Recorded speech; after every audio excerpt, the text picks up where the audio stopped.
Welcome, Fitness Business Podcast family out there, to another sponsor episode here at the Fitness Business Podcast. We have Jarron Aizen with us. Jarron is the founder and the CEO of Hapana. Hapana is a studio and club management software company for really, you guys automate operations, you help to increase revenue and nurture client relations. Did I miss anything, Jarron? No, that pretty much summarizes it. I mean, think about it as your day-to-day engine, your marketing engine, the way you interact with your clients and members on the day-to-day through your branded apps and integrated website widgets as well. So we like to cover off a lot of different areas. Great to be back here, Dory, and speaking to you and all the listeners. Yeah, and I like to just stress that if it wasn't for sponsors like yourself and your company, the Fitness Business Podcast would not be here. So thank you so much for supporting all of our shows. You know, we put one, sometimes two out a week. We'd love to be the main educational platform for all of our listeners out there, and we just couldn't do it without sponsors like yourself. So thank you. Well, we love the content and we love being part of this incredible brand of the Fitness Business Podcast and putting out all this educational content. So it's awesome to be part of it. Oh, great. Well, speaking of content, last time you were on, you were giving all of our listeners an update. Hapana had just recently rebranded. You touched a little bit upon that. And after we were done, I was like, you need to come back on and share your journey of rebranding what used to be One Fit Stop. And I mean, you completely changed the brand, and which is now Hapana. And I want you to share your story with all of our FBP family. Dory, it was an incredible journey, and it wasn't supposed to be this way at the beginning. And I say that because when we first started to have the discussions internally about working with a brand strategy agency, it was all about refreshing the One Fit Stop brand. We'd been operational in the fitness sector, working at the beginning of our journey in our life cycle with personal trainers. And we went to owner operated studios, then multi-unit studio, boutique operations, and club operations as well.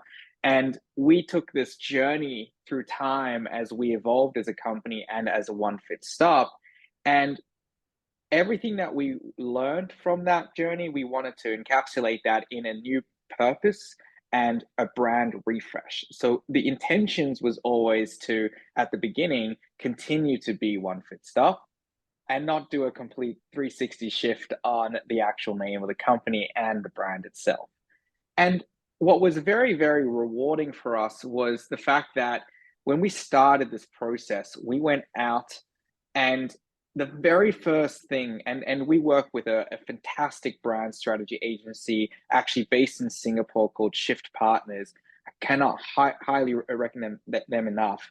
But the very first step of this process was to do a discovery before they even suggested to change the name of the company or what the brand refresh would even entail. They actually went out to all of our current customers, not all, but a select few. They went out to partners. They went out to industry leaders who just knew about Hapana through our circles. And they, of course, went to our internal staff, including myself and other executives, but staff throughout the organization. And the very first step was for them to basically interview all these different personas and user groups or people that interact with our company on a day-to-day to get a feel for how they would classify essentially our company as One Fit Stop and what our brand personality was and how they saw the market in general, as well as where they saw One Fit Stop fitting into the market and where our competitive edge would be. And what was the most fascinating thing, because the mandate that they had at the very beginning was essentially, and this was the program objective, was to sharpen and elevate the One Fit Stop, and we abbreviated to OFS, the OFS brand and experience for global expansion. So we really wanted to refresh that OFS One Fit Stop experience, but we also wanted to be able to position it that we were a global player, not just also localized in Australia. We really wanted to scale out internationally.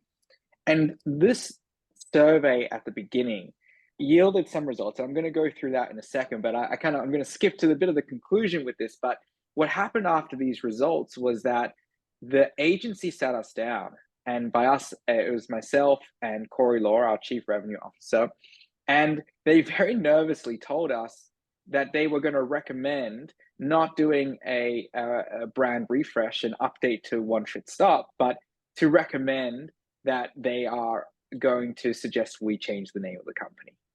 And you can imagine, after operating the organization as One Fit Stop OFS for 7 years, and that being your baby that you brought out and gave to the world, and your entire culture centered around One Fit Stop, it was a big ask for someone and an agency that's just known you for 1 or 2 months at that point.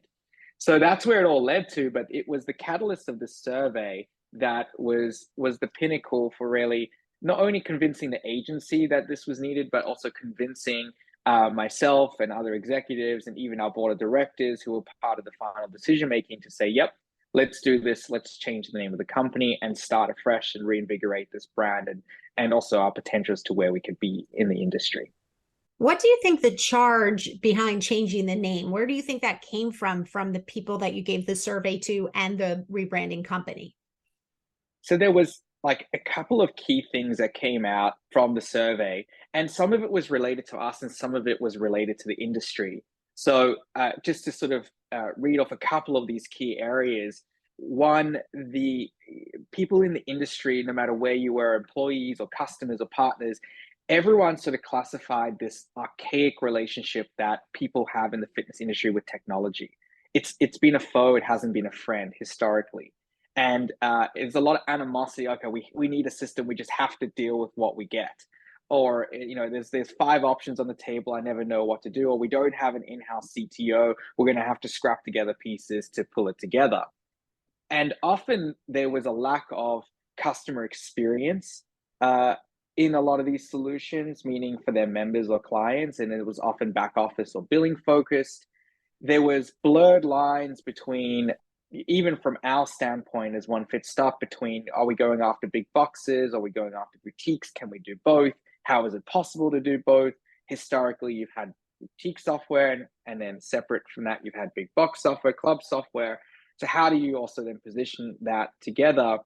And I guess the biggest thing from what the clients were also saying was that the integration of these systems, so being more of a ERP suite where you have your fundamental systems to run the business is all under one roof, where there's one single service and support team and an account manager that really understands what's going on. That is the pinnacle of really bringing it all together that everyone was saying.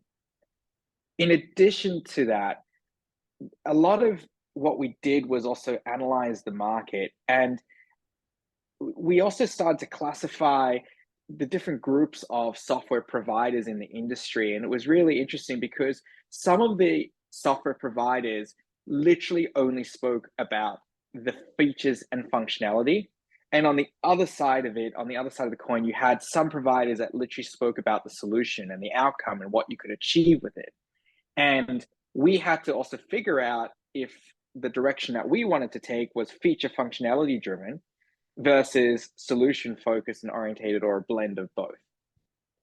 And what actually came out of this was there was a brand personality test that they ran, and they basically, this is super fascinating. They put up pictures with different sort of questions. For example, they would have 5 pictures of different animals, let's say, or 5 pictures of different celebrities or figureheads, or 5 pictures of different cars. And the question would be like, if you had to pick a car, what car would you pick to represent One Fit Stop? If you had to pick an animal, what animal would you pick? If you had to pick a celebrity, who would you pick and why? And what was interesting, there was 5 different questions in this test, and the brand personality that came out for One Fit Stop at the time was, the animal chosen was cheetah, okay, which represented speed, agility, and potential to be a leader, right, in the pack. The celebrity chosen was Lewis Hamilton, which represented excellence, confidence, and commands respect. Um, there was another one with animals as well, which was dolphin, which was smart, elegant, and communicators, which was really great to see because we do work really hard to be strong communicators with each of our customers. The car results was a Tesla Model S, which sophisticated, innovative, and makes a statement. And finally, there was a bit of a tech kind of a bunch of different tech images, and the image chosen was the Hyperloop, which is a bit of disruptor, risk taker, and leading edge. So something a bit more of a risk taker overall to obviously strive to do something a bit more grand in the industry, not much of the same. And this was probably one of the best exercises because this really started to classify what everyone felt our personality was in different forms. And at that point, that was when the agency sort of came up with this term engineered for engagement, which became like the tagline of this project. That we were, yes, we're a tech company, we build and we innovate, but the purpose of the innovation and the risks that we're taking to disrupt was to ensure that we create a high sense of a degree of engagement, not only for obviously our businesses that we service, but for the clients and members that use these gyms and fitness facilities, and the apps and the ways that they interact for those with those facilities is something that we've been focusing on, that customer experience heavily in our technology. Um, and after they presented all of this to us, they kind of said, well, one fit stop. Yeah, it's a bit of a mouthy, 3 syllable, disjointed. We don't really feel like this personality comes out with this name. And it was more of a sentiment to the fact that they didn't feel, well, they would have, I'm sure, come up with a creative way to activate it to bring that personality to life. They didn't feel like it truly captured the essence of who we needed to be and who everyone thought our personality was in the industry and what we're striving to do. Talking about rebranding agencies, and I know you said you absolutely love your agency, which was Shift Partners, correct? Yes. How did you find them? Did you interview a couple of different agencies? Were they just a recommendation? I'd love for you to expand a bit more on that for our FBP family that maybe is considering rebranding within their boutique or their fitness facility. So, well, first of all, choosing a name for your company is extremely hard to begin with. Choosing a name in the fitness sector is even harder because pretty much every fitness domain in the world is taken. Trademark issues, domain issues, Facebook URLs not available. I mean, you name it, a gamut of issues. And what we decided to do was do online research, but also ask people for recommendations. So we started going deep with a few who basically got to learn our brand. We shortlisted about 3 different agencies. There was 2 in the US and then 1 in Singapore. But we actually contacted online a number of others that we also felt, but thought were good online. But in the end, it was the referrals that really were great for us because you knew that others had used them and got a good result, and you could see the result. And every one of these agencies are going to present their case studies and what they did for other brands. But I think the big thing for us was, and why we selected Shift Partners, was that they were able to provide the partners in the agency as part of the core team. It wasn't just going to be pushed down the line to junior associates, depending on obviously how big the agency is. And we had visibility right to the owners of the organization, and they were all involved in the project, which meant that they not only were invested in it, but they all cared about the outcome. And when they got around the table, when we went with them to ideate and come up with creative solutions or activation campaigns, it was the whole organization, typically, not just even the small project team. And going with that, let's call it mid-market agency but that does high-end work but they're more boutique, meaning, they have visibility from partner down to associate, was really, really important for us. And this particular agency came from a referral from Corey, our chief revenue officer at One Fit Stop, who had done work with them when they had done some brand strategy work, I believe with some Intel or HSBC or some bank. So they were doing really high-end commercial work, but they were this boutique team that really cared about the outcome.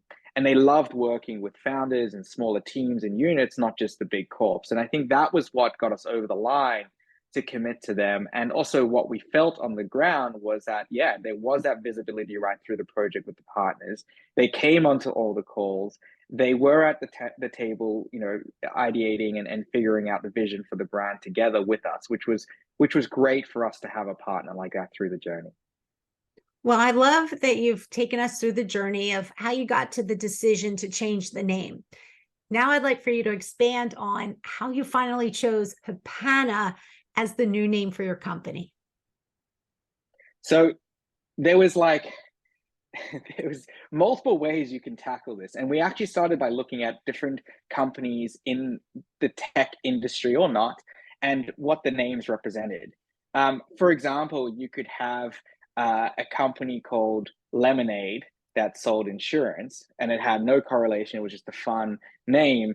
And then you had companies like Asana or Headspace that just their whole purpose of the brand was light and offered beautiful experiences. And we started to really look at other names in the tech industry, and also how do we also bring out our personality. And to be honest, this was supposed to take a month, but it took 3 months because it was so difficult. And the best advice the agency gave us was, this name that we choose, it's not your DNA when you first hear it.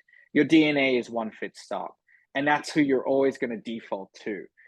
So when we suggest a name, you may like it at the beginning, but there's a chance that you'll love it 2 weeks later. And the only way you're going to be able to get over that hurdle to love it is if you use it yourself on a day-to-day. So when you think about introducing yourself to a prospect or to a member, let's call it, if you're running a gym, you got to say, "Hi, I'm Jarron from Hapana," or "I'm Jarron from Asana," or wherever the new company name will be. And if you use it in a sentence and almost introducing yourself, or when you're on a podcast or whatever it's going to be, and it feels good, that's when you start to really get over that initial hurdle. So that was some great advice, because the early names are really hard. We try to go back to our roots as well as an organization, headquartered in Australia, but trying to grow internationally. And we try to use all slang words from Australia. And I'll tell you what, the Australian slang words are hilarious. And I don't know if it would fit the personality that we wanted to be. But in the end, what happened was we really loved, and I don't think I've told many people this, but we love the word haptic. And haptic is essentially a setting on your iPhone, which is when you turn it on, when you tap the screen on some apps, it kind of gives that little buzz and sensation back, like almost a physical feedback when you touch it. But for me, it was the sense of touch, physical meets digital worlds.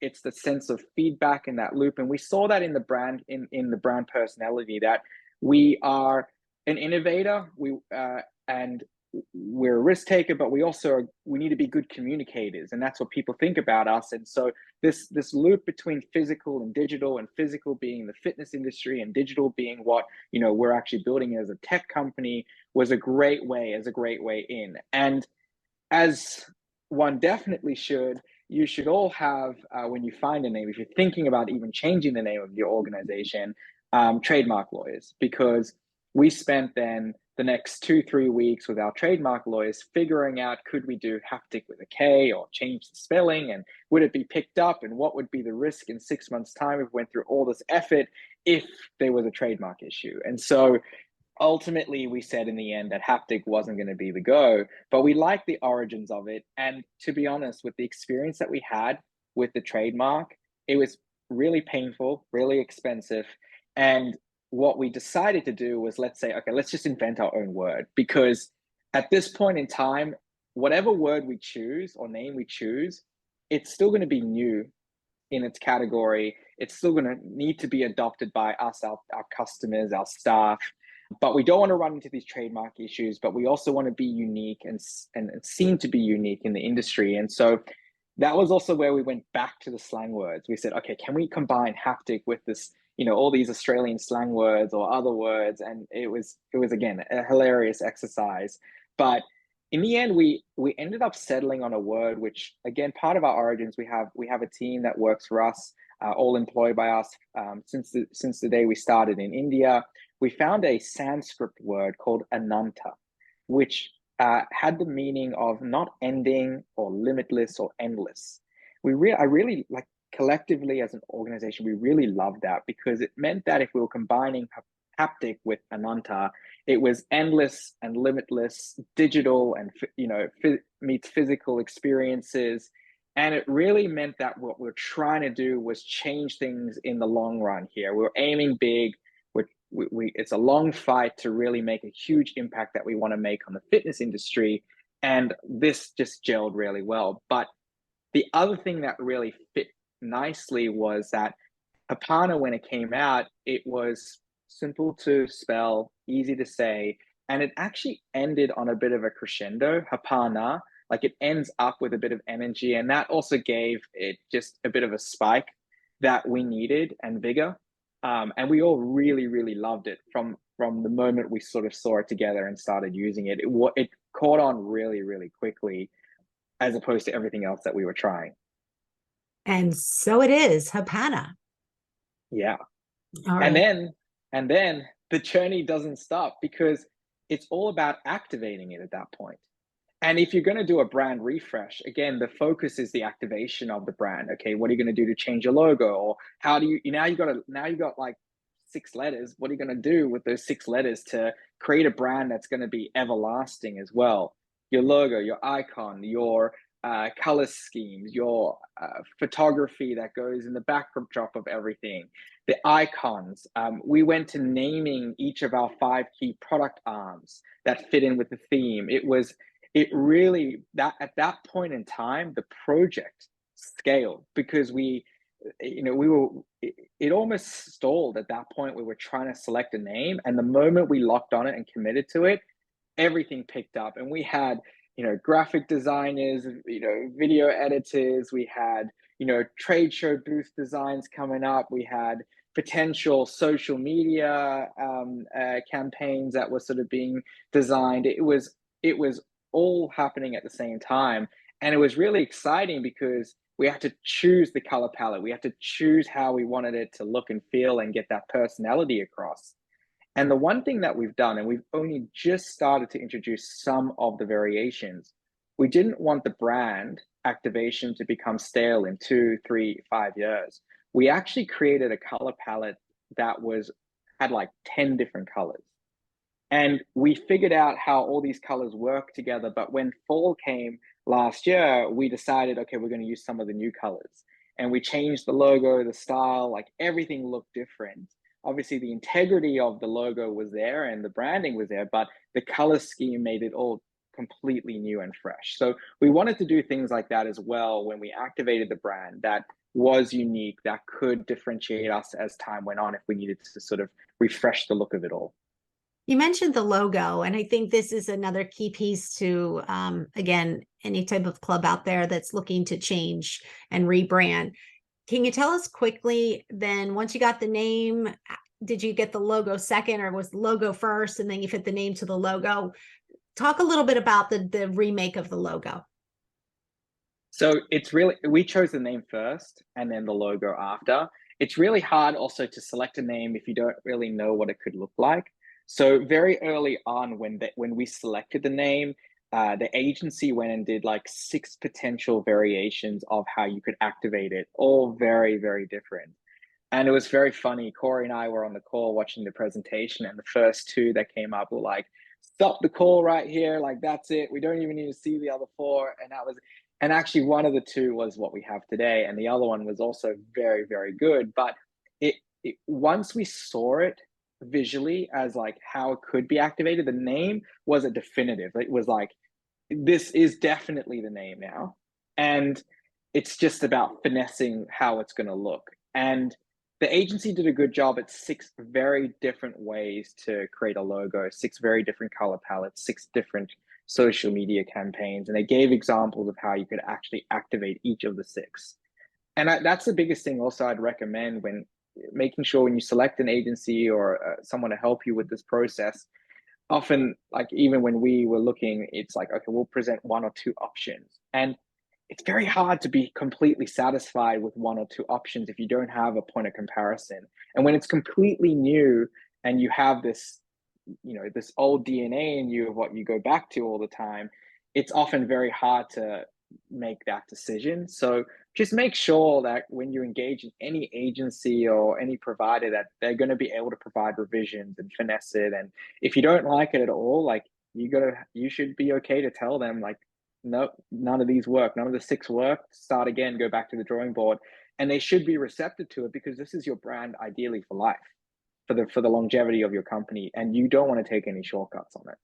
Wow. Well, Jarron, I really appreciate all your honesty of just kind of putting it all out there on your journey, and I appreciate you sharing, the process. But before we go, I'd like for you just to talk about, maybe, I'm sure along the way there were, as much as you can be organized, think you're on top of everything, there was probably challenges that maybe you didn't see coming, or even after everything was done, what roadblocks did you encounter that maybe your story, you could help anybody out there thinking about rebranding for the new year? I think our biggest roadblock came towards the end of the project. Sure, like in the middle of the project, timelines drew out when we had to select a name, and we wanted to make sure it was absolutely perfect. And I'm totally fine with the fact that it blew out there a little bit. But when it came time to actually changing over from One Fit Stop to Hapana, it became a full scale organization wide effort. We also had to hype it up internally and keep it really quiet to the market at the same time. So it's really difficult, because you kind of want to go to the market with a big bang and a big launch, but internally you want to also excite your employees. We had to coordinate a lot of logistics all at the same time. We made sure that all our employees had Hapana, apparel and hats and water bottles before we even launched. And then, some, depending on where your employees are, some got lost in the mail and all that jazz. But then when on the day of, you have to switch your website over, your social media over. The project really blew out. So, I mean, we had to assemble units and teams of people, someone to handle the social media handle switching over and investigate what it's going to do.